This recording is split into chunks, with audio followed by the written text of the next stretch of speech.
All right. Welcome back to another episode of and live stream of the USL show.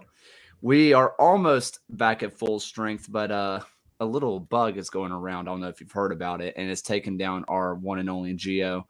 May he rest in peace. He's not dead, but he's not here, so it's about the same. And if you look to my, that's my right. Whatever. There's Ryan. Ryan, how are you doing, buddy? I'm doing okay tonight. How are you, Kaylor? Living the dream. Boss calls me in, says I have to work, and then actually I didn't have to work after I already scheduled this time off, so no big deal. And two, on the way far right, you have Phil, who you have a little bit of news. Oh yeah. I guess I guess the cat's out of the bag as of a couple weeks ago or whatever. That got a baby on the way. Me and my wife are expecting. So yeah, exciting times in the Baki household, and thankful to also be back from my short-term suspension that I served after rabble rousing on my first appearance on the podcast. So yeah, happy to be back, and yeah, exciting times for sure. On the bright side, the Phil family is growing. On the downside, it's another Liverpool fan, so it is what it is. But below, you never know. The kid might rebel and just go Everton. So be careful. Wayne Rooney's at their peril. So the baby's first words are going to be M. And below Phil is going to be Alan, not Ryan Allen, just Alan. How's it going this evening? I'm excited. There's just been like a whirlwind of news in USL and soccer, so like I'm just trying to keep up with all the signings and all of the new stuff. So I'm excited to chat and get some insight and share some insight with some wonderful people and lots of folks in the chat. So when we get to signings and all that stuff, don't forget to drop who you think we should chat about in the chat. Yeah, tell us about your team's biggest signings or your rival's biggest signings, because sometimes we keep up with those a little bit more closely. So tell us about those.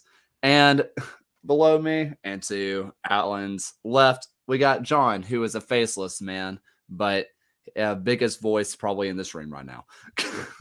I don't know about that. I feel like I'm going to get replaced by the newest member of the Baki family in about 9 months from now. Excited to talk about signings and whatnot tonight. Oh man, there is so much news going around the USL world. If you haven't been to our Discord yet, check out the Discord. It's always popping, especially USL League One. But we're not going to start there today. But my goodness, USL League One's always going off. But for something that a lot of us are more experts in, the USL Championship schedule has finally dropped. There's a lot of really fun stuff. I know for me as a Legion fan, there's so many good fixtures and there's so many good away days that I am struggling to find out which one I want to go to. What about the rest of you guys? I mean, Alan, you guys are, what's going on in the Loyal world, Like, what are y'all excited about? I think this is a big thing for especially, newer teams like San Diego, Oakland, that came into the championship in a little bit different setup than maybe everyone else is used to. Like, I think it was a shock to see this conference schedule and just how stacked these like schedules are. You're used to playing like, oh, we got Vegas 4 times. We got Tacoma. We lose to Tacoma apparently, but you look at that, you're like Tacoma 4 times. You're looking like the out east. You got Loudon 4 times. You're looking at like now we only get them twice, and now we're playing out of conference schedule, which is phenomenal. I think we travel to Tampa Bay. We get Lou City at home. Like there's just so much to be excited about, and with a lot of the 2 teams bouncing, like it's a stacked schedule. It's going to be like great games week after week. There's always going to be some fun matchup. There isn't going to be like a throwaway weekend when you play the 5th time or whatever. I think San Diego is looking forward to building their rivalry with Orange County. Congratulations on their cup. They're excited about not having to see Phoenix 4 times. So they're excited about that too. But I think just having it conference again opens up just way more competition. You see more more teams, you see better players, and then I think those matchups mean more. When you only get that team once at home, like you have to win. You can't be like, we'll get a point this time. If we get 3 next time, we're good. I think it just makes the regular season mean more. And so I think it's going to be a little bit of a shock for some of the newer teams to go through this gauntlet that is the USL season.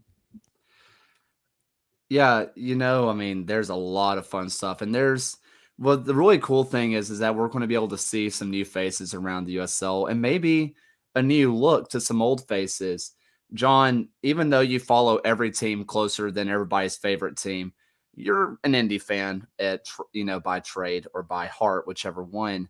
What are you what kind of games did you circle of saying like, yeah, I'm excited for Indy to show off our prowess, or the new Indy against these certain teams? Well, obviously, I think the LIP, AFC, Louisville, Indianapolis Proximity Association football contest matchups are really big for me. But across the board, and specifically to the 11, of course, are those cross-conference matchups. We're getting like New Mexico, San Antonio, a lot of those types of teams that we've really not seen in a long time. And I mean, that's an exciting prospect just to get some fresh faces, see some matchups that you don't see in the past. And from the Indy perspective, it's Mark Lowry facing off against teams that he's pretty innately familiar with, which maybe is a little bit of an edge, something to look forward to on my end. I was really hoping for the Lowry Derby, Locomotive versus Indies, but we'll have to wait on that one. Yeah, disappointed not to get that for sure. So, Phil, you're kind of in a weird place because, I mean, are you following Locomotive? Are you following Detroit City? Are you just hoping everybody has a good time? What are you doing? Well, I'm at my heart, I'm a Locomotive fan, and I always will be. They're my first true USL love, so nothing will change that. But I am right up the road from Detroit, and someone at the league office was looking out for me because I got El Paso Locomotive coming to Detroit. So I get to probably, barring something significant potentially happening around that time, I get to see Locomotive in person despite living pretty significantly far away. So someone at USL headquarters was looking out, so shout out to whoever took care of that. But aside from that, some of these matchups, like everybody's been saying, I think going back to the conference schedule just increases the significance of all of those rivalry matchups that we've maybe gotten a little saturated with.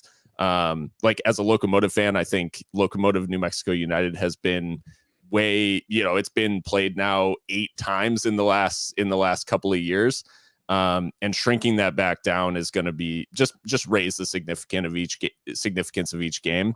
And then I think for the out of conference games, the likes of Locomotive getting Lou City, getting a chance to play Tampa, a chance to play up here in Detroit, like it's a pretty varied mix, and I think there's a lot of really cool just a lot of really cool matchups. And I think I think we're in for a treat this year, especially now as we'll get on to all the transactions. A lot of these teams don't necessarily look quite the same as they did last year. So there'll be lots of, it's really up for grabs. And the schedule really, I think, gives us just a buffet of games that are going to be must watch.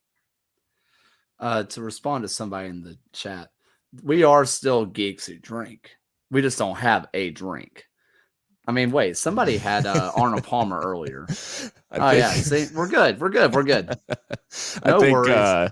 I think that's a shout out from specifically from El Paso. We had a trivia night at the Whole Foods, believe it or not, the bar inside the Whole Foods in El Paso.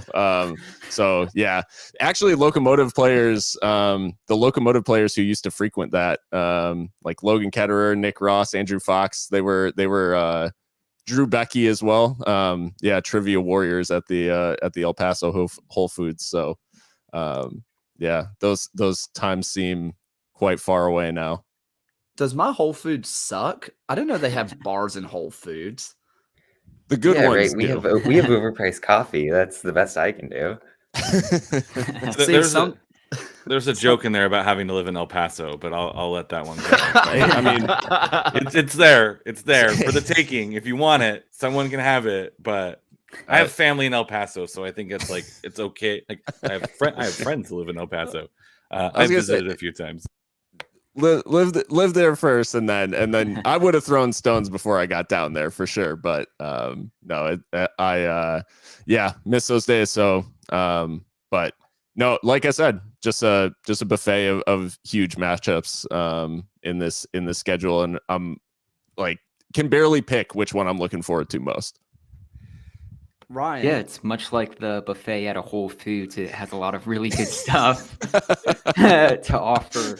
But I just looking across a lot of the schedule, it reminds me a lot of just like the old USL days when there was just as many teams you could play at once. When it was just the one league, you could have these long trips to California, to Arizona. And it provides like a lot of just cool matchups of teams we haven't seen play each other before, haven't seen play in quite some time. One of the few of the interesting ones that jumped out to me was like Monterey Bay playing host to Detroit City, seeing how the two newcomers do within the league. And one of my favorite for geography's sake is the fact that Hartford has to host one of the longest road trips of Oakland visiting Hartford. And then Hartford Athletic has to travel to San Diego and LA as well, just for the geography's sake. I think that's just a lot of fun. For Nicholas in the chat. Yeah, I mean, I read the article, and honestly, that's kind of what we said earlier. It's so nice to not be oversaturated with these rivalry games. I mean, it's kind of funny because the oversaturation caused rivalries for a lot of us. I know for Legion fans, at least for me personally, we started having a real rivalry with the Charlotte Independents, mainly Enzo Martinez, which now this is a weird relationship that we're in. But I mean, that's something that definitely happened due to oversaturation, but definitely other rivalries lost a lot of meaning. So I'm so excited to get back to that schedule. Thing that's happening with the Legion schedule, I don't know if this is well known across the league, but we have a slate of 5 games that go to Phoenix. The Phoenix is beforehand. It's like New Mexico, then Louisville, then Charleston, then Atlanta, then Sacramento, 5 games in a row. We don't get a home game because the World Games are being held in Birmingham and we won't have a venue to play at. So it's just one of those weird things in the schedule, like little storylines in there that, I mean, I really hope the whole team is using their airline miles because they are about to rack it up. But yeah, that kind of sucks. Scott, we are going to be talking about the Rising in just a little bit. We have one story before that, and that is Oakland's new president. This one kind of went underneath the radar for me. I missed this one, which is not great if you're the host of the USL show, but here we are. Kind of break this one down. Ryan, what's up with this? So Oakland's new president is Lindsay Barons. Yes, I believe. She is the former president of business operations for the Washington Spirit, making the move into being the now leading person here with the Oakland roots. So my very first my first reaction when I heard about this was it was, oh, she was at the Washington Spirit, and then I was like, oh. And here's my take on this. Considering Oakland, right, and kind of everything they stand for, I have a feeling that if she was hired as the new president, there was a long vetting process there, and there was a lot of conversation, and she's cool. Maybe not, but because all things considered, it seems like if Oakland was willing to give her a chance, then, maybe that was somewhere else. I don't know what you guys think about that. Yeah, we're seeing some people in the chat right now talking about the Twitter space she did today. Read similar things, that she came off really well. just knowing what we've seen with the way that Oakland focuses on really being a part of that community. And I think a really good parallel is the process they went through on the technical side of things, where Jordan Farrell stayed around and they brought in Juan Guerra, who has been pretty much everywhere across the USL landscape, the minor league soccer landscape at large, known to be a class act. And you're really getting the mirror image of it on the more club community technical side of things with Barron's here. So I won't claim to know a ton about her, but I mean, every indication seems to be that this is a really good hire for Oakland. Well, I mean, that seems, we won't know obviously until we get into this season, but you know, it definitely raised an eyebrow when I first heard about this about 17 minutes ago. You know, actually, I think I saw something about the Twitter Spaces happening, but I was in the middle of class. I think I was in the middle of English, definitely paying attention and not on Twitter. And please don't tell my teacher. But yeah, I didn't realize that's what it was. But since Scott so politely asked, and that this is poking a little bit of fun, but yeah, I mean, honestly, let's move on to the USL Championship transfers, because USL League One and the Championship have been on absolute fire when it comes on signing and transfers and all that kind of fun stuff. And Rising kind of took a little bit of the headlines, especially from Detroit City, who something D3 player. So basically they signed Hurst, who by all accounts was the best striker in the USL League One. I really wish Gio was here so he could really break down just how good Hurst is. But by all accounts, it was just, I mean, every match I watched, he just looked better than everybody. Even when he wasn't scoring, he was turning provider. It was just, you know, he was a fun watch. I don't know about you guys. What did you guys think about the Hurst signing? I mean, Hurst was someone that I kind of had my eye on just as a you know, I think anytime you see a goal return like that at any level, you kind of get a sense for, hey, this guy probably has the, you know, striker's instincts and those skills that you look for in a 9. And I think doing it for a Union Omaha team, which was, you know, performed so well on the way to a title as well. It was someone that I was interested in where he ended up, and the idea that, you know, I think in Scott's question, it is a little bit loaded in that, you know, marquee signing, and we're kind of saying that Hurst isn't, but I would say that Hurst would have been a like highly pursued player given the season that he had for Omaha. So I think this is a good get for Phoenix. I think the question mark now is that a lot of their like marquee striker signings haven't necessarily worked out. They've still been highly successful, and this is not a criticism of Phoenix, like largely, but their number 9s like haven't had the impact that maybe they've been brought in to have. Adam John, Dadashov, like I know the Dadashov thing, he kind of like bounced early and all those things. He had a different opportunity, but I am interested to see how Hurst turns out and if he can like adapt quickly to the championship level. And I think, you know, we've seen guys make this jump before. Damas is you know, probably the highest like profile example recently, and we'll see if Hurst can follow in that same vein. Yeah, that's actually like San Diego tweeted early January that like someone was asking if they were going to sign a striker, and they said, "Funny you should ask," and they put an owl emoji. And so that was my guess, was like, hey, San Diego's taking a shot at Hurst, and it ended up being a different Omaha player, Evan Conway. But I mean, I think player. I think I'm excited that the championship is looking at League One as a bona fide league that they can pull talent from up a level, grow those players, and then send them on their way to something better, right? This is kind of like the goal of the championship, is to be that next stepping stone. And unfortunately, we see teams that focus too much on like, we got to get the cup, as opposed to, hey, we have this player who has a chance to go. Like, if we can make some money, let's sell him, because that's what's best for the player. And it's really exciting that League One is starting to really produce these players that championship teams are really excited and hype that they're signing. You know, from League One in the United States, from apparently League One in England. Bringing those players over to San Diego has been really exciting. And I think it's just really smart business from championship teams. I think it's smart business from League One. It's to see guys like Hurst get a chance to play at another level up.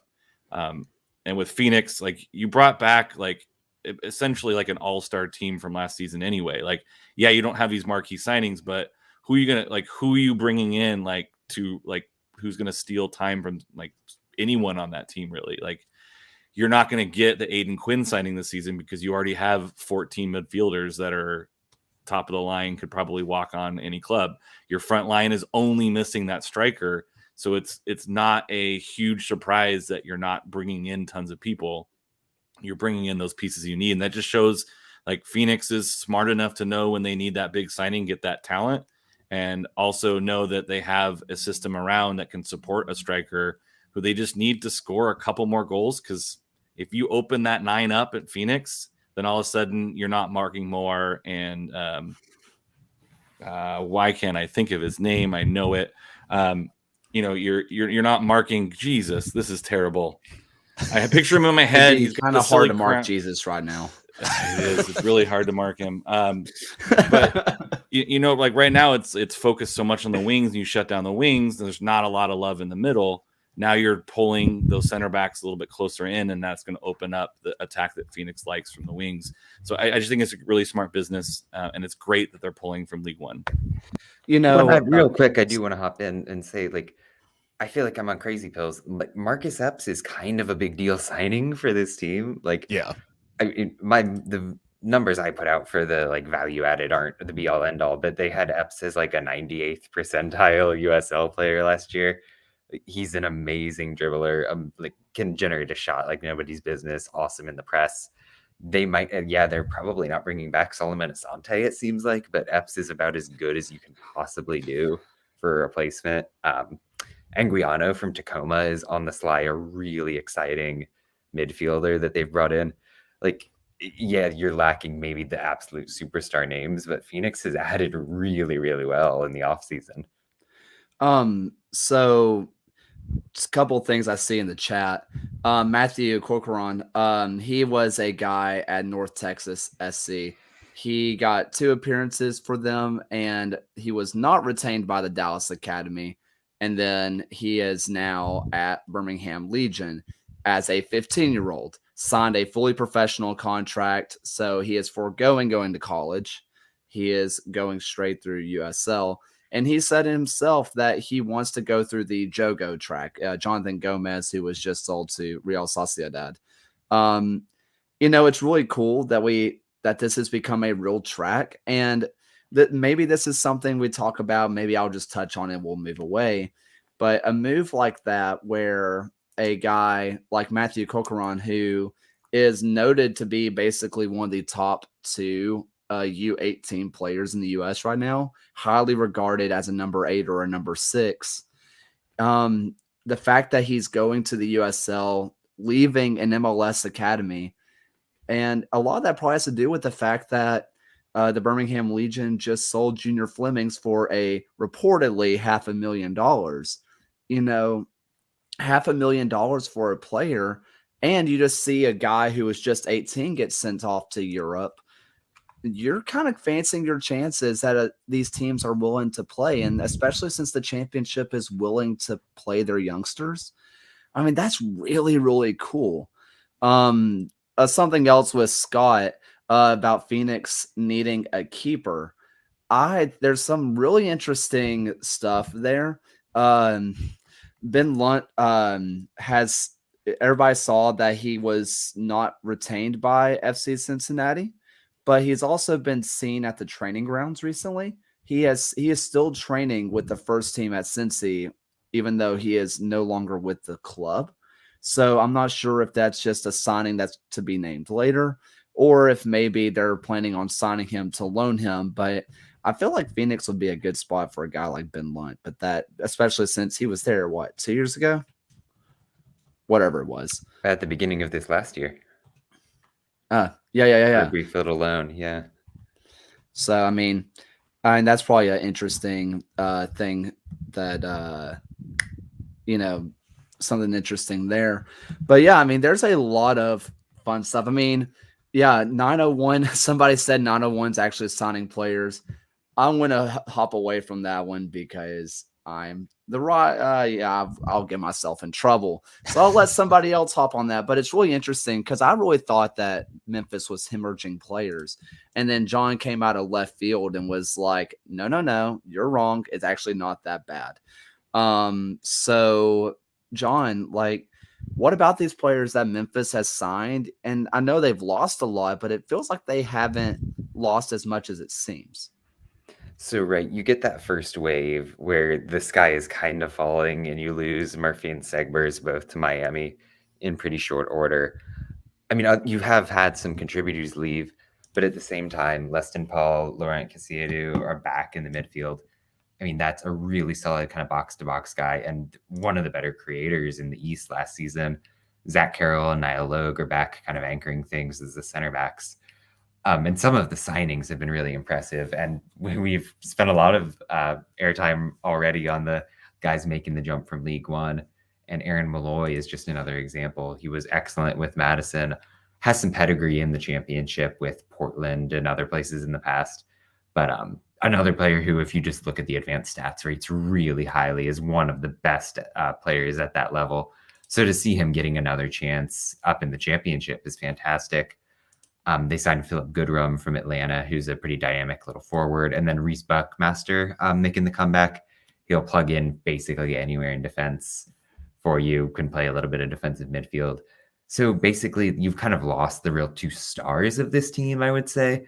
But they filled in more than capably so far with some really proven players across the league.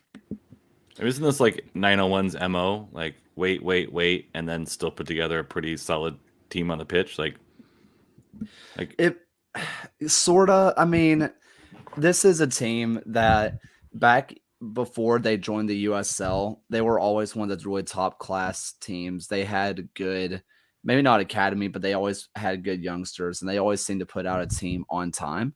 But these last few years have been interesting. I mean, until last year, they've been nowhere close to the playoffs. They haven't even come close to sniffing it. Last year almost felt like a little bit of lightning in the bottle, in a sense, because, I mean, Kyle Murphy, as much as I want to hate area code, I mean, I really do. I genuinely believe that other than that one guy in Colorado, that Kyle Murphy was the best striker and most natural finisher of the ball I've seen in the USL in a very long time.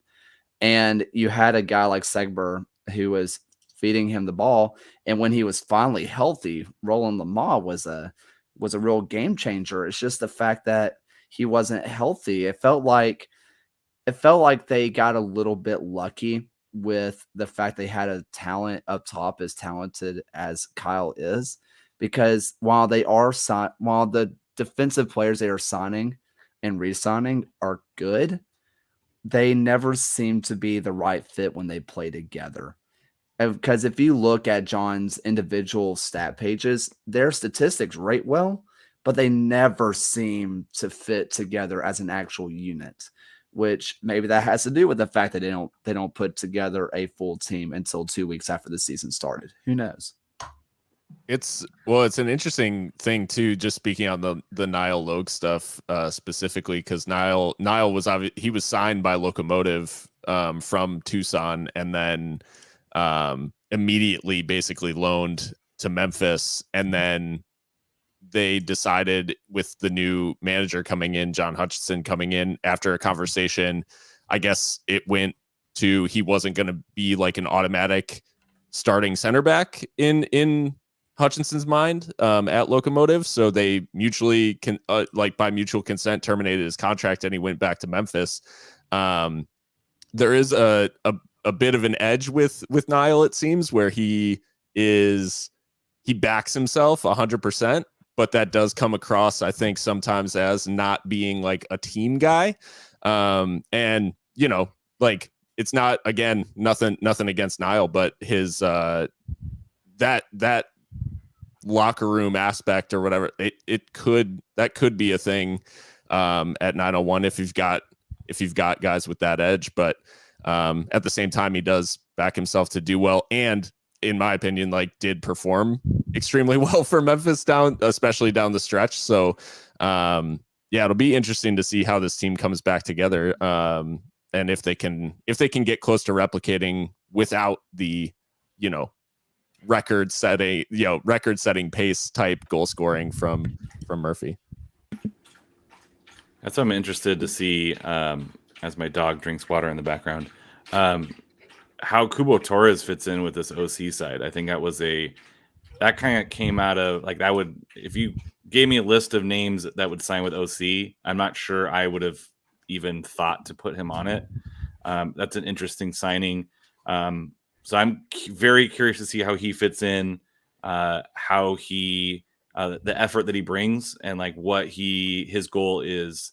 I know that there's a lot of chatter around Orange County about the possibility of him moving into like a youth coach position to work with a lot of the younger guys as a development, because OC is very big on tying in young U.S. men's national team players and signing them, developing them, and sending them off to greener pastures, if you will. So it'll be really interesting to see kind of, is this like a short-term playing deal just to get into the coaching ranks there? Like, I'm fascinated by that signing. Yeah, I actually wrote a little bit of a piece about this, and I'm a little bit worried about the direction that OC has kind of taken things. If you think about the identity that team had down the stretch and on that title run, so much of it was the defense, obviously, but I think we didn't really give enough credit to what they were doing in the midfield and the way they progressed the ball. And a lot of that was through your Eric Calvillo, who now is over with Phil and the Locomotive. But so at the same time, you have Kevin Partita coming in, who I think Partita is excellent. He was all league for me 2 years ago with Reno. He lacks a little bit of the offensive verve, the creativity, the progression that you're getting. So that's one element. Suddenly you're bringing in Kubo, who, I mean, he had to have been fairly expensive, right? He's going to be someone that you're trying to fit into this side where you can't bench Thomas, so you're switching to a 4-4-2. Suddenly that central midfield is lacking a bit of creativity. You've got two forwards, one of whom in Kubo has scored like 20 goals in the past decade in total. Like, he was good at one point, but he's not really proven it with the scoring in a long time. So I worry that the side maybe is losing out a little bit in terms of what they can do in the attack, much less you don't have Michael Orozco back yet. So there's some question marks in my head in terms of how I'm thinking about Orange County at this point. But on the other side of that was the team that finished runner-up to them was with Tampa Bay, with Sebastian Guinzati and many other returning players to this side who looks to be just as good going forward to push again for another USL Championship title.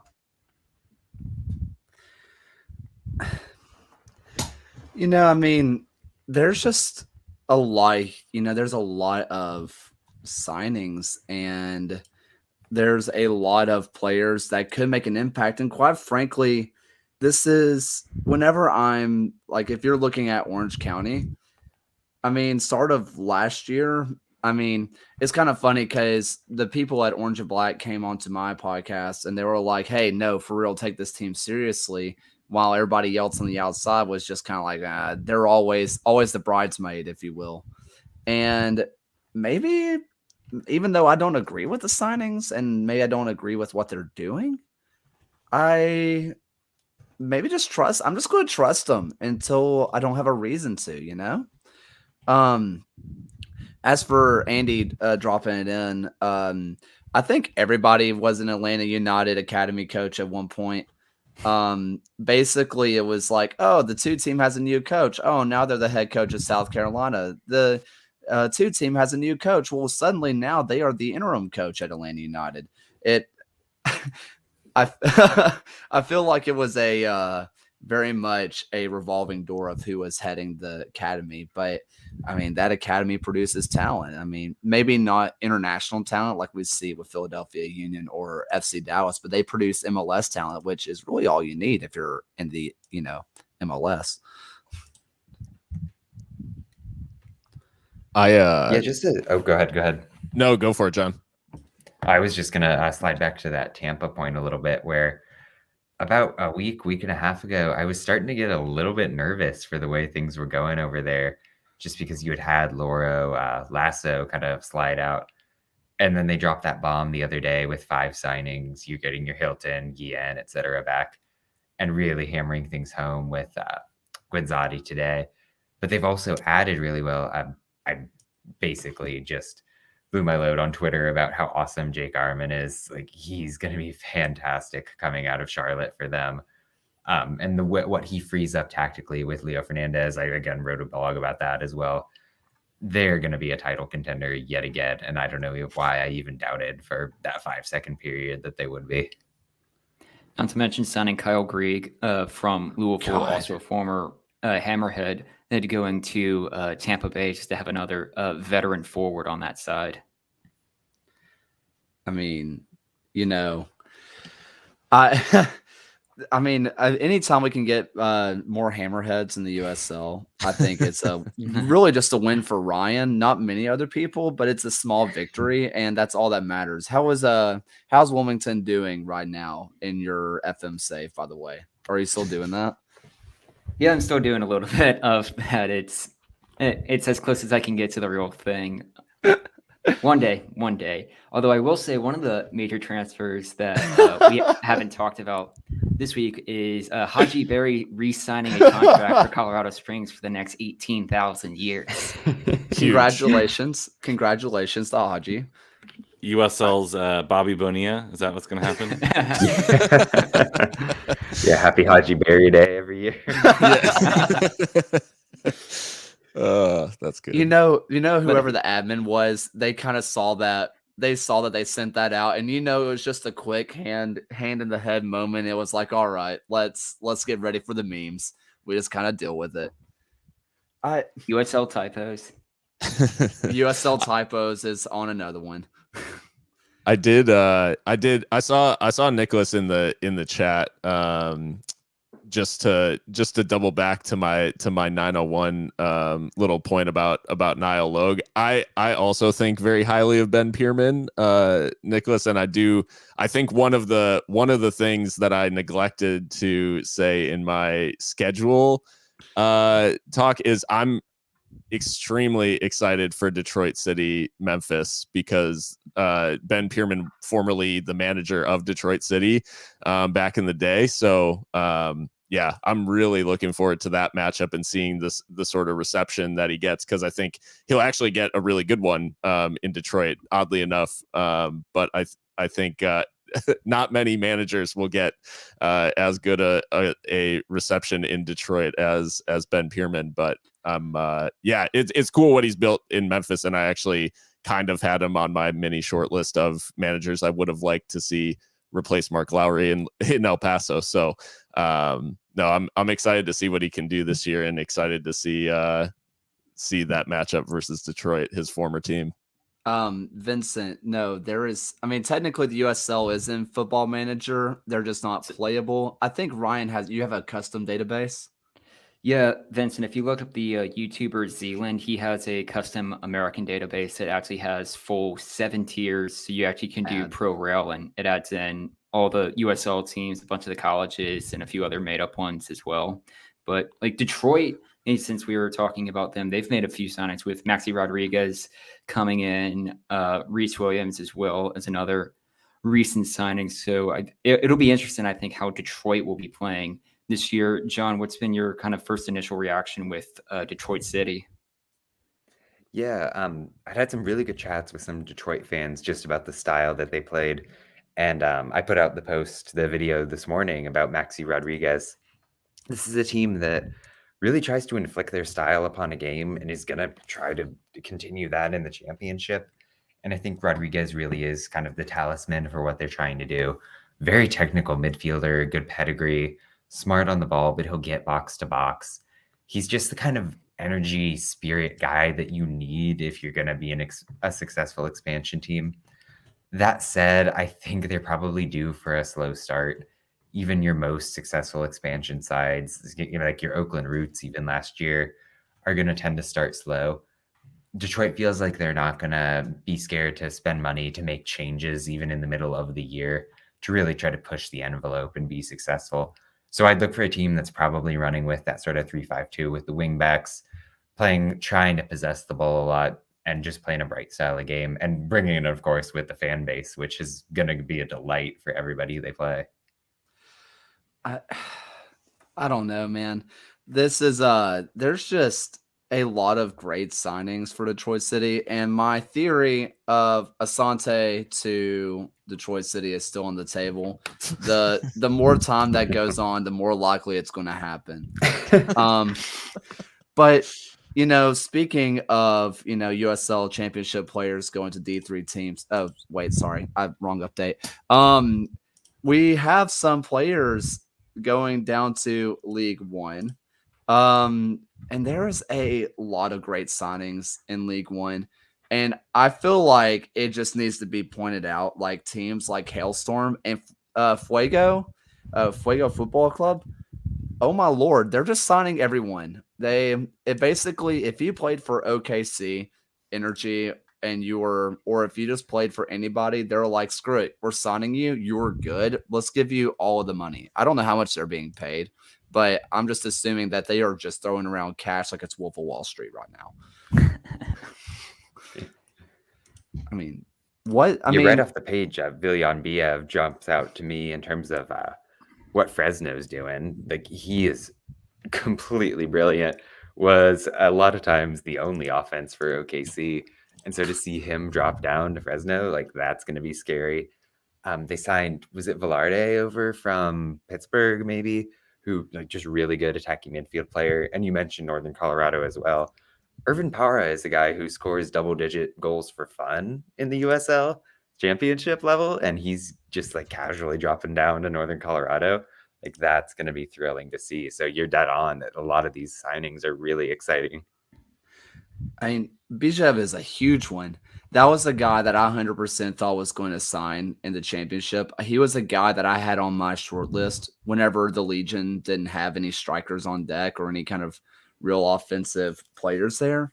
That was the guy that I circled, and I was like, this is a guy we need to get. He's proven, and the fact that he dropped down slightly shocks me, and Nick brings up a great point that he's a local product.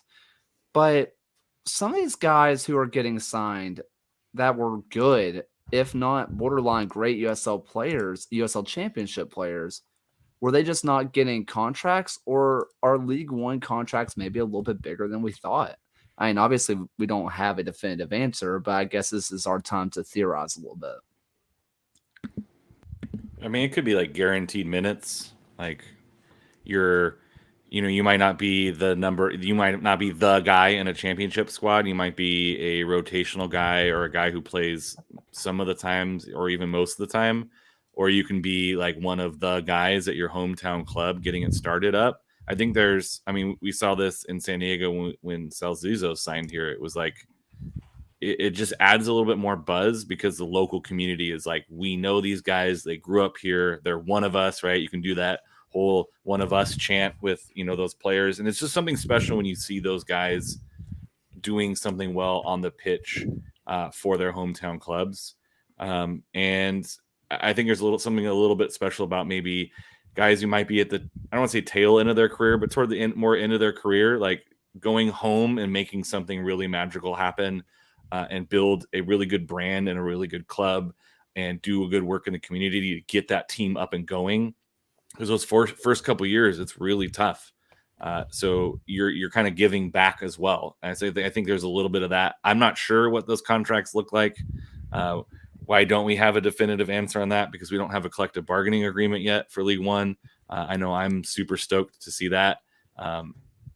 And we're slowly getting to a point where Championship and League One are going to have, collective bargaining agreements. We know what the league minimums are. We know all those things, and we can be excited about that.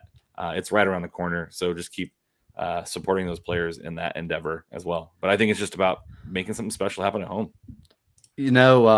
Speaking of League One, I think I'm almost positive it was Hailstorm where they signed Para, really great signing. I mean, that was another shocker for me.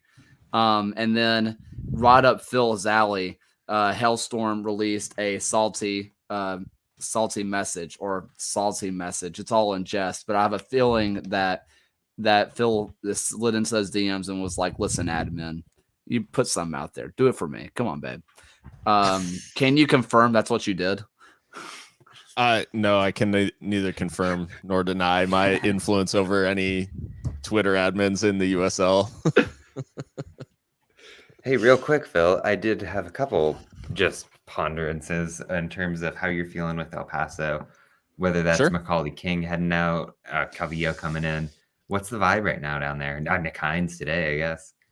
Yeah. The vibe is cautious, I would say. I would say a couple of weeks ago it was downright negative because Maka King heading out, having already been announced as returning, that was really odd. Like, I think it caught everyone out. And it seemed like there was obviously a change at some point, and for him to head to who I would see as, I mean, now we all, I think, have internalized that switchbacks are for real. And the fact that they added probably one of our most influential players, that hurt pretty deep. Nick Ross headed to Sacramento as well, who I think quietly Sacramento are also doing some pretty good business. Not anything like super flashy or earth shattering, but I think they've quietly built a pretty solid spine there. So with the outs and some of them we kind of expected, some of them like Maka King were a complete shock. I think it started to get pretty negative. I think some of the signings since have helped temper it a little bit, but I think everybody's still waiting for those couple more. I think, we've been told that the style is going to be 4-2-3-1, but we still need wingers. We have one who was the first player announced, Emmanuel Sonape, but we haven't seen really, I think, the full picture here. Calvillo is a really, I like the idea of the move, but like you said, John, I think you tempered some of the expectations there as well, and I'm really interested to see how he's actually utilized. I do think, I think he kind of is he's in my mind like a Nick Ross approximation, if that makes sense, in terms of replacing some of his contributions, but yeah, I think overall, right now, El Paso is, despite like the amount of people that they were able to hold on to, I do think now it is a little bit, it's seeming like a little bit of a question mark, and everybody's really just hanging on what's that big signing, or what's that, the mark that Hutchinson's going to make on this team. And to answer Jacob's question quickly before I let it go, it was a shock initially. Well, okay, I'll say this in two stages. It wasn't a shock that he left. It was a shock that he left for another USL team, if that makes sense. But yeah, we were lucky enough to find out a little bit before the rest of everybody else, so it wasn't as much of a shock when the announcement came out. But yeah, the fact that he went to Indianapolis was a little bit of a shock. But I thought it was pretty fantastic, but well, Are we gonna have whenever it finally happens, I feel like whenever Lowry and New Mexico and Indy meet, I feel like we need to have a live stream of just Phil and John just going at each other. It would probably be a lot more polite than I think it would be in my head right now, but in my head it's a full out brawl. But yeah, whatever. Indy 11 does host New Mexico this year. I mean, it could happen. So, there's a lot of things that we are fighting for in the USL. I mean, for a lot of us, for me personally speaking, I am so beyond pro player. I will almost always take the player side over the owner side. I love the Legion owners. They've been nothing but kind to me, just wonderful people, and they genuinely love the club. But, you can't have the sport without the players. That's something we want for League One too. We want to get those. We want to get those CBAs. We want to get the minimums and the maximums and figure out, maybe not maximums. I want everybody to make all the money, but some minimums and stuff. But there's some other fights that we kind of go through as well. And right now, the San Diego Loyal are firmly fighting off Puma taking over all of the USL. Alan, let us in on it. What's going on with that? The first ever American team that Charlie has sponsored or has gone in on. Yeah, I think Charlie is a brand name that most people probably don't know too well, but it's got a pretty long history in Mexican soccer. They didn't start as they just started as like a shoe company, like 1949 in Leon. And they currently, or at least in the last couple of years, were like slowly taking over from like Nike and Adidas and Pumas and Liga MX. And I think they're like about half of the teams now were Charlie. I think this ties Loyal into the Tijuana region as well, because that's who is the kit supplier to Xolos in Tijuana, who they have they also have a, is it Carly? I don't know. I'm a white guy. I say Charlie. I don't know. I'll look up a pronunciation guy. This is news. I know the owner. This is one of the things that he was looking at. It kind of breaks the tradition of matching kits, whether that's Puma or Adidas in MLS and USL landscapes. I know there was a big kerfuffle between San Diego and Orange County about the orange kits being pretty much the same. It's hard to CH like cheese. Hey, so you were right. I was right. Accidentally. That's how I live my life. I'm always accidentally right. But I think this gives kind of a foothold into the U.S. soccer for the company. The Xolos kits are really nice. The past couple of years have been really well designed, very unique, which I think opens up some possibilities for the team. I know they've been looking at getting Tory Green kits for a while, and Adidas has been unable or unwilling to meet that need or demand. So this just gives some possibilities, and it gives American soccer clubs another option if they want to get creative and have some different looks besides the cookie cutter templates from Nike and Adidas. That's our little Icarus plug for back in the day. So I just think this is a good opportunity. It's exciting that it's in San Diego. I think I would have been excited if it was anybody else, really. I think it's just anytime you're introducing something that's somewhat connected to the region that you're in. And then we'll be playing Xolos in a couple weeks in matching Charlie supplied kits. So I'm excited for that as well. Hummel does a great job. Icarus does a great job, but any of these kind of not brand names, they're not going to really take care of USL clubs because they don't have the footprint, or unless you're one of the bigger clubs, you're not going to get a lot of the same love. You're going to get, hey, here's our template, pick whatever one you want, and that's all you're going to get. I think it just opens up another possibility for some creative, colorful kits in the USL, and I'm always for that.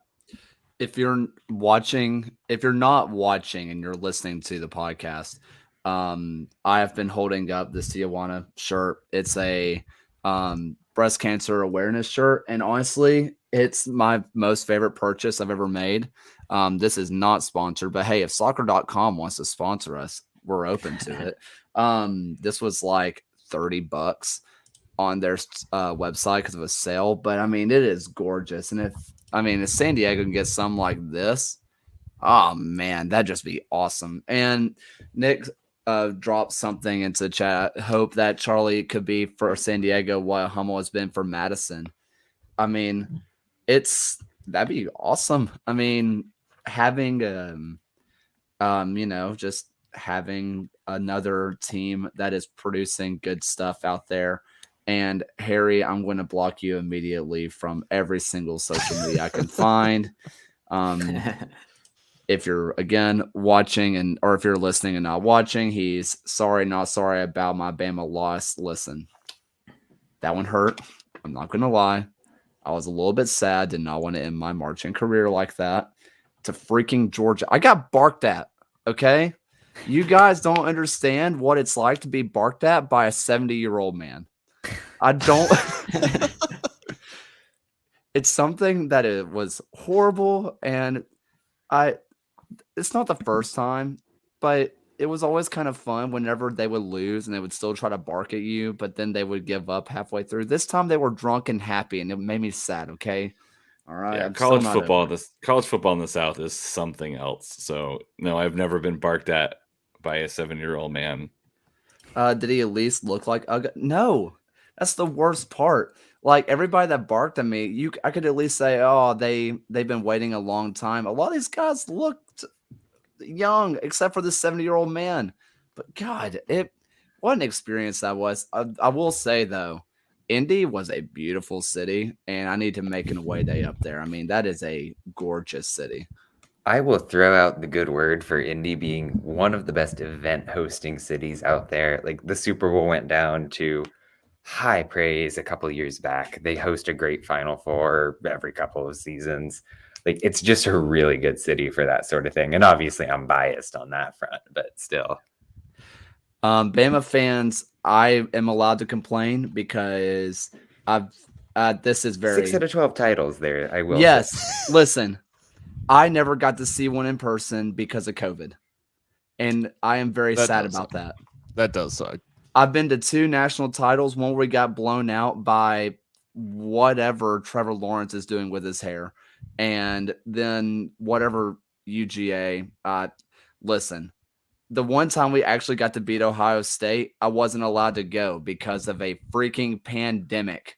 I was mad. I'm very upset about it. But that's not what we're here for. This is not for me to have therapy hour. We can do that after the show. Shut up, Andy. Hey, Kaylor, at least the state of Alabama is home to some really great basketball this year in Auburn. Except for Alabama. Shut up.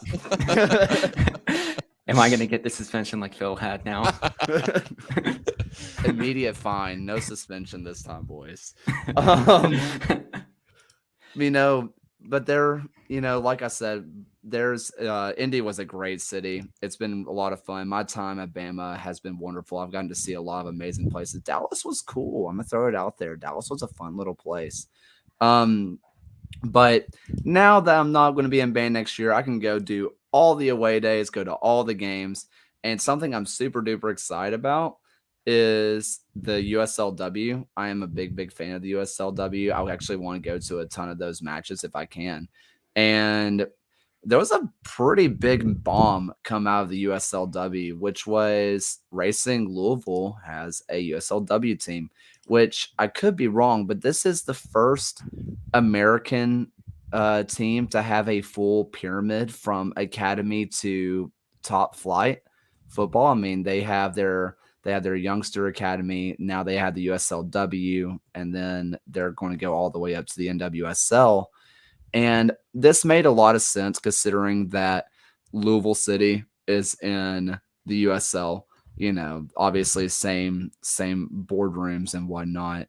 But I mean, it was kind of nice to not see them go to the UWS, which I mean, nothing against them. That is a wonderful organization. And I'm a big fan of the UWS and I support them a lot. But keeping a brand like Racing Louisville in the USL, who, by the way, beautiful kits. It's a big deal. At least it seems like a big deal to me. I think this goes a lot to kind of what we were talking about in episode 1, which was like these clubs are building genuine clubs, and not to like beat that to death, but I think a lot of what we're talking about tonight, especially with the Oakland Roots news as well, with Lindsey Behrens being announced as the president of the club and them specifically highlighting her background in women's soccer as well, and the fact that we've got all of these clubs now building out infrastructure into the academy levels of the men's side and academy levels all the way up to pro levels of the women's side. I think it's just like emphasizing the fact that USL is building this ecosystem where people can grow genuine clubs and have these structures and the infrastructure for people to thrive on at all levels of the game. And that's just, I mean, it's super exciting news. And to see a NWSL team pick, USLW as the home for their reserves, it's just an awesome move. And another step forward, I think, for USL clubs building out their club into something that's supportive of both men's and women's game at from academy all the way to the top. Yeah, this is just, it's just cool. Nicholas, if you're not, obviously, I feel like I've said this a lot. If you're not in the live stream chat, where are you? It's kind of popping tonight. I'm not going to lie. You need to be here next time. But basically, Nicholas kind of corrected me. It has kind of happened in the former W League. The Washington Spirit had an academy W League team and an NWSL team. So it has kind of happened before. But maybe this is wishful thinking, and maybe I'm just getting caught up in the moment. But this iteration of the USLW feels different. This feels like it's here to stay. I mean, I remember when the W League came out, it felt kind of just like, here it is. This feels like it was really well thought out, and I'm very excited to see how this turns out. And apparently, there is a rumor that there is another NWSL team that is going to be following suit. Possibly, maybe Washington Spirit again, or maybe who else could it be? Is there another team with current USL roots? I mean, other than like Orlando, but I mean a current USL connection, because I can't think of any off the top of my head. Oh, wait. Ryan dropped it into our private chat of NC Courage. Oh, yeah, there's John as well. The Courage could do it. I mean, that would be really interesting.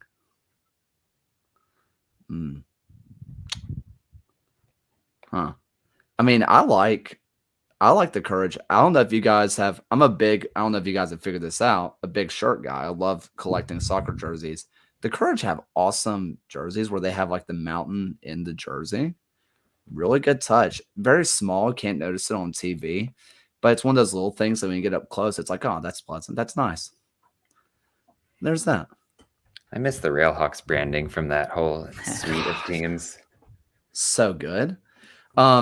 This is a little spoiler, but Ryan has been working on a little retrospective for previous championship winners. And basically he pulled up in the old Orlando City crest, and my God, that was just a blessed part of our time that we just took for granted, and we just accept that it's not here anymore. And I think we should bring back the purple and the red mains, because that was a wonderful idea. Chaotic neutral in crest form. Harry asked on the women's game, will teams move up from the W League into the Super League? I don't think so. I don't think that is a planned thing right now, especially since the Super League doesn't start until 2023, right? But that could be okay. Nick, it says championship title winners. Listen, championship is a lot better. It's got a certain ring to it. It's the championships champions. The champions of the championships. Yeah. That episode title is going to be just so confusing when it comes through people's podcast feeds. Right? SEO is like, nope, not this is never green. What am I listening to? Champions of the champions. But yeah, I'm looking forward to doing that recording with you guys. I think that'll be a really fun episode, a trip down memory lane for USL history, harkening back to the USL Pro days to the modern time, and just talking about our favorite players, alumni, and the best teams of the best champions, I will say, of league history. And there is a correct answer on which one that is. So would that be champions of the champions of the championships. Dude, I'm a Is that- music major. Rolls off the tongue. Last little bit of news, unless somebody else has something for me. It may not. I don't think we have a scroll for this, but the USL League 2 just announced their Southern conferences, which, you know, as someone who is from obviously the South, if you couldn't tell by the way I talk, it's kind of cool to see this many teams in the Southeast taking real consideration, this many this many teams around, and a lot of great academies out there. Right now we're kind of in the process of trying to talk to some USL League 2 / USL League W, if we can get some of those. We're in talks of that, so if you guys are interested in listening to an interview with some GMs and stuff, or presidents of some USL League 2, you know, shoot those our way. We would love to talk to as many of those as possible. But man, I think for me, I forget how big the USL League 2 is until I see that there are 5 different conferences, and each one, I haven't counted, but it has to be at least 30-something teams, maybe more. It is ridiculous. Ooh. Nicholas drops into the chat. Hey, trivia time. Can you name the 7 head coaches that have played in the championship going into 2022? Now, do we mean the championship or the championship? I'm so confused. That word is just hit me. Wow. Taylor's gonna get blocked by Nicholas before the end of the night. Wow. Off the rails. Off the rails. This is when I get suspended. Anthony Poulos is one. Okay. Danny Cruz. Did he? Did Danny Cruz did, I think. Isn't one of them currently the champion coach of the Champions Chaplow. Championship? Yeah. Yeah. Juan Guerra would have. Mark Briggs for a little bit with Wilmington. Did Neil Collins? Surely.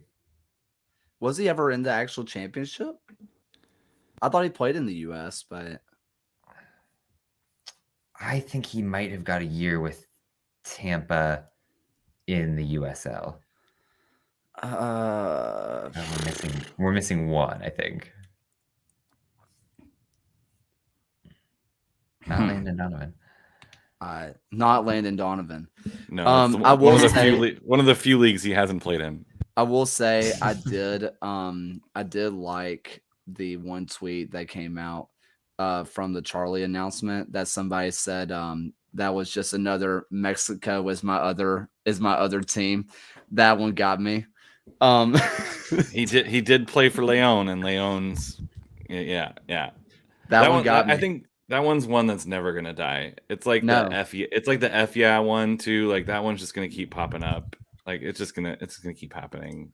It's fine. I feel like we don't really talk about Landon Donovan's end of the career enough because he retired from MLS and then he was like, I'm done. And then he went on to like go to Liga MX, which was weird considering that the Mexican fans absolutely hated him. Total heel move, which I completely respect. As someone who watches the WWE a lot, this was like the biggest like heel move I could think of. And when it comes to just like sporting, just pettiness. And then was like, as it turns out, Liga MX is better than the MLS. I better go to indoor soccer.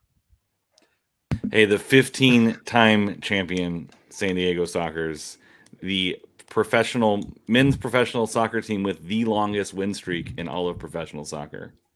So 48 games. The last 25 of those were not overtime wins, by the way. So 25 straight non-overtime wins in 2010 through 2012 or something like that. Yeah. So what's the answer, Nicholas? Yeah, I know we got close. Yeah, we got it. We got all 7. Did we? We did? Yeah, because we got Zach Prince in the chat. So it's Prince. There we go. with New Mexico, Dan Cruz, Louisville, Pulis in Miami, Briggs in Sacramento, Neil Collins in Tampa, Chaplow in OC, and then Guerra with Oakland, right? Boom. Okay, Yeah, yeah. we got this Correct. verified.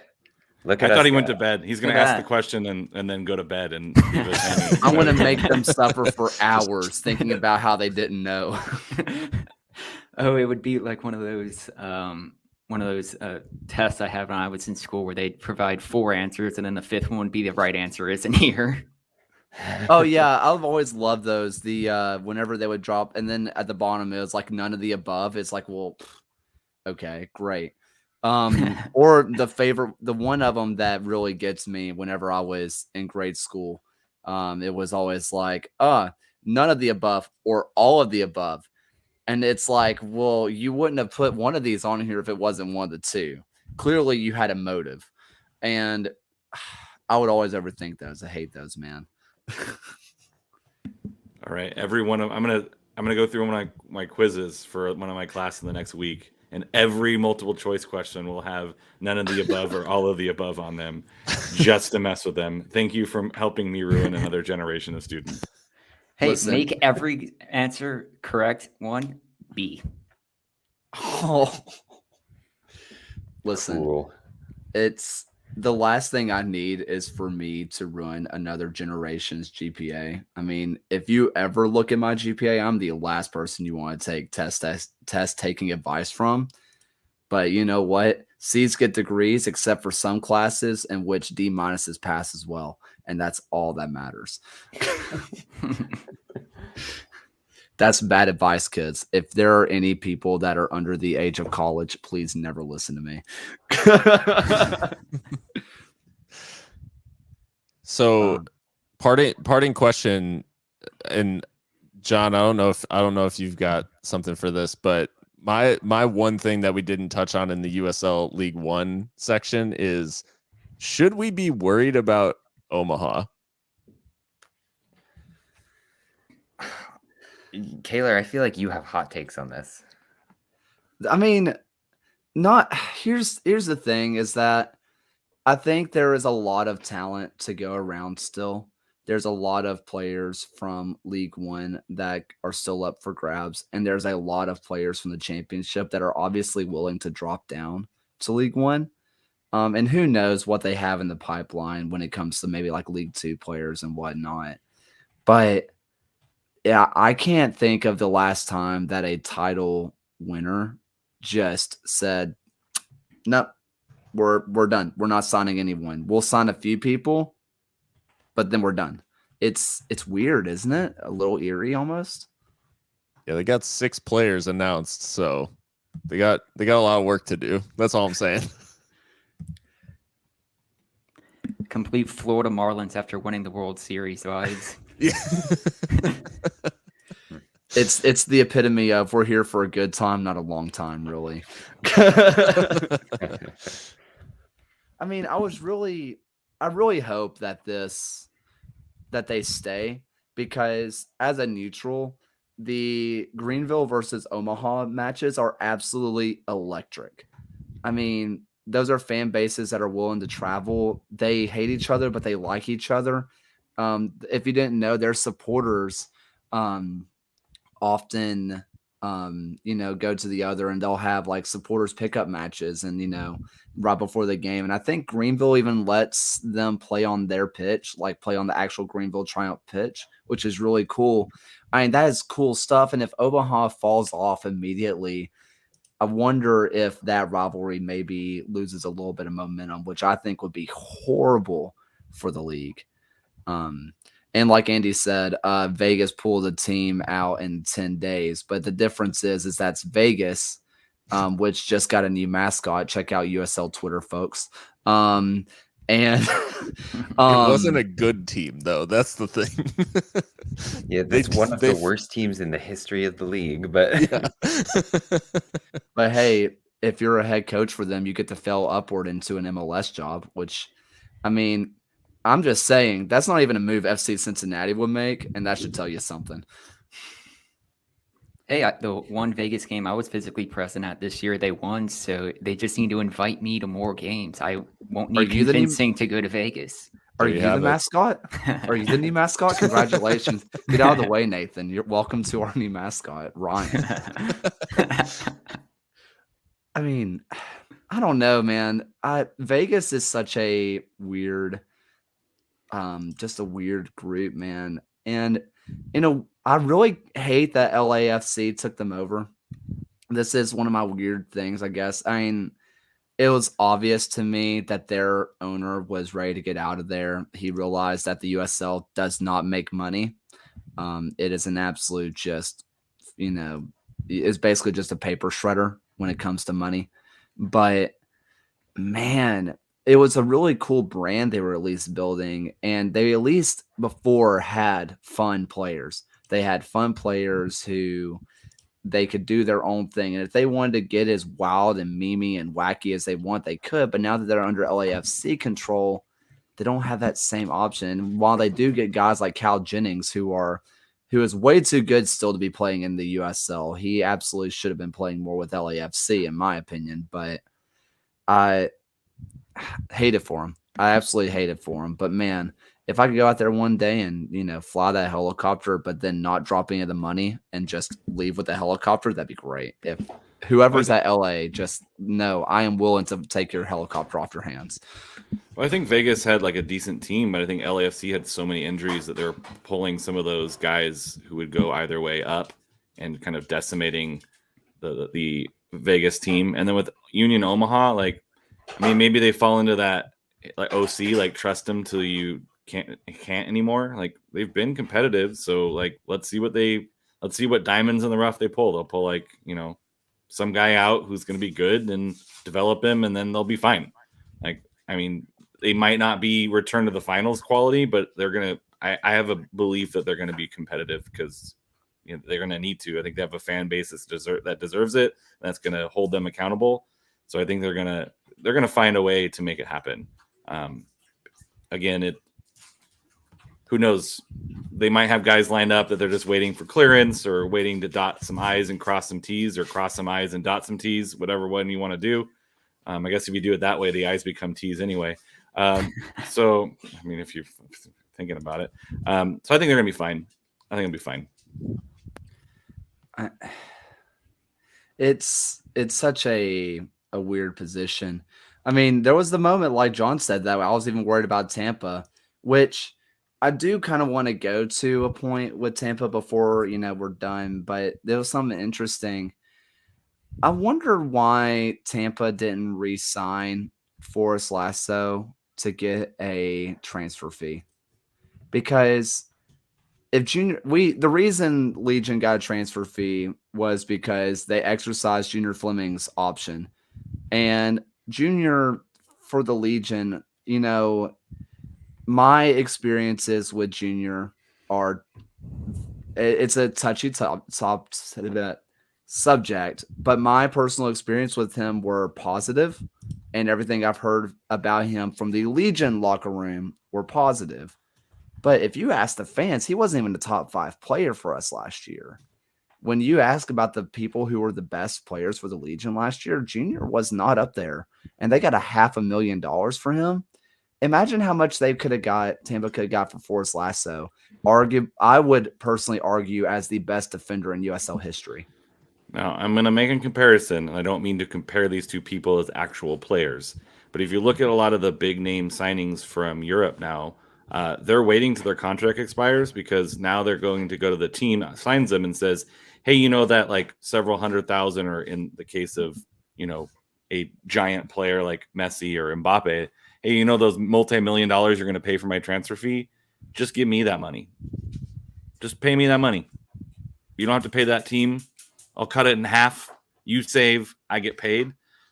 If you're a guy who your team might not, I think Ryan put in our chat, probably didn't want to pay a transfer fee, you go on a free, and maybe that means your salary gets bumped. And so if you're a guy who's looking to pad his income, that's what you can do. Yeah, but you would think that maybe I'm wrong. Maybe I don't know. And obviously I'm not a professional athlete. I'm not even an athlete ever. So I assume that maybe the agents get a sniffing of everything. But are you telling me that no teams over in Europe were interested in him at all? Nobody came sniffing for him? I mean, yeah, like Nick said, he's the only 5-time all league first team. He's going to go down as the best defender in USL history, and there's going to be a long time, if never, before someone can topple him as the Mountain. And surely some teams came knocking on the door. Why not re-sign him? At least get a small transfer fee, if nothing. I mean, Legion sold Bolu Akinyode 2 years ago for $15K to the Miami FC. And, that was a big deal. $15K, at least on the old CBA, pays for a whole player's salary for an entire year, let alone. But at the same time, I mean, I think like sometimes the contract just don't work out. Like you had Nico Brett walk away for nothing this season. Like it is what it is. Yeah, it is what it is. It's just such a. I feel like Lasso is such a unique situation. I feel like he could have gone to a lot of places for big money, but maybe not. But that's basically just me rambling and ranting, and probably just being wrong, which is, hey, what else is new? So I think that's about the show for this week. Thank you to everybody in the chat. This thing was popping tonight. If you're listening to this later, hey, stop into the chat. But if not, hey, listen when you can. We still love you. We still respect you. Thank you so much for being a part of this community. Join the Discord. Interact with us on Twitter. If you're watching, all of our Twitter handles are right there. So go follow everybody. Show everybody a ton of love. John, what are your parting thoughts for the people? USL related or random? Whatever you want, babe.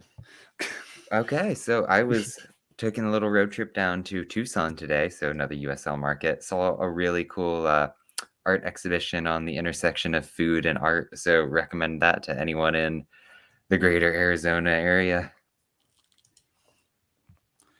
Good to know. Alan, not Ryan Allen, just Alan. What about you, my man? You can now order COVID tests from the government for free. So if you haven't done that, do that. Apparently, if you live in an apartment complex, it thinks you've already ordered it. So again, single family homeowners are getting the advantage. But if you haven't yet, go check that out. Get some free tests and make sure you stay healthy so you can go see your teams in person in your hometown or on the road. We'd love to have you.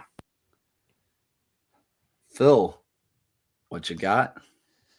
Just waiting on some news, and looking forward. I've still got that day marked on the calendar. Was it like June 20th when El Paso Locomotive comes to Detroit? And yeah, just daydreaming about that sweet day. Ryan? Just excited for another USL season and to come back to just US soccer. It's a lot more fun when we have games and stuff to talk about, and just makes the season all the much more fun. This was an absolute great show. I just want to throw it out there that Brandon Mays has been starting a hashtag on Twitter about getting Johnny Dean to go to Greenville. I'm going to say it now. If Johnny Dean goes to Greenville Triumph, I'm done with posting content on this channel. I am done with it. I'm putting my foot down. And if it happens, I'm going to cry myself to sleep every single night. I might not hold myself to that, but I'll at least put myself on a month suspension or something. But in other non-soccer, stop the spamming of Deanville, please make it stop. Look, we want him as much as you do. Okay, calm down. I bought jeans for the first time in like 5 years, which I've lost about 75 pounds since the last time I bought jeans. And having jeans that fit you is truly a life changer. So here's just buy clothes that fit you and you'll be happier. Stop the Deanville. Quit with the Deanville. You're ruining my good vibes right now. But thank you guys, everybody, so much for listening. Even Brandon. Thank you guys. Yeah, that's the show. Thanks for watching the USL show.